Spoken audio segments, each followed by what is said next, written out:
Dear students, once again, welcome to today's class on the topic signal to noise ratio. So, this is a measure which compares your actual signal with that of the noise. So, this ratio is very important.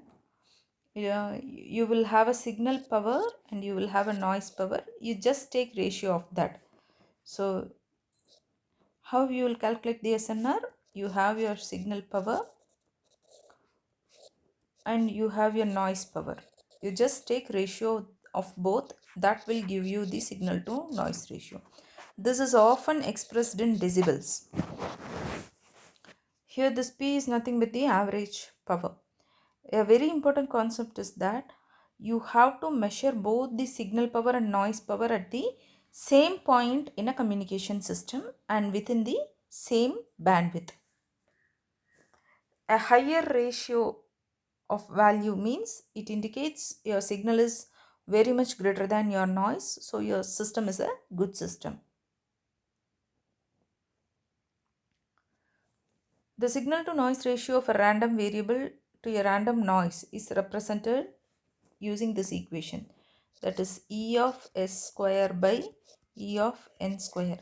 This E is nothing but expected value. So expected value, which in the case means mean square of N. So here we already know that our signal to noise ratio is P signal by P noise. Since we have an expectation, this is equivalent to the expectation of the random variable. Expectation means we have to mean square. So we have used A signal square divided by A noise square. So together we can write it as A signal by A noise into the whole square, where A is nothing but the root mean square amplitude. And we have discussed that generally we will express this signal to noise ratio in dB. So what you have to take, if I am giving a numerical value x and I want to represent this in dB, what you will do, you will simply take 10 log of x. So we will apply the same concept here. So now we require the SNR in dB. So what you have to do, take 10 log of the SNR value, that is P signal by P noise. So we now apply quotient rule for the algorithm. So what you will do, if there is a division in your logarithmic scale, so you will write as, if it is 10 log of A by B, that's we will write as 10 log of A minus 10 log of B. So similarly, we are reducing in this expression as 10 log of P signal minus 10 log of P noise. And we know that P signal is nothing but, it is A signal, and P noise is nothing but A noise, the whole square, right? So in the next step, we are doing that. So instead of P signal by P noise, we are changing to be A signal by A noise, the whole square. In the next step, the square will come here. So 10 into 2, that is 20. 20 log 10 of A signal by A noise.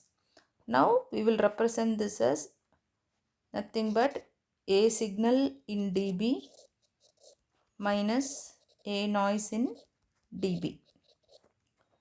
So this is how you calculate the signal to noise ratio.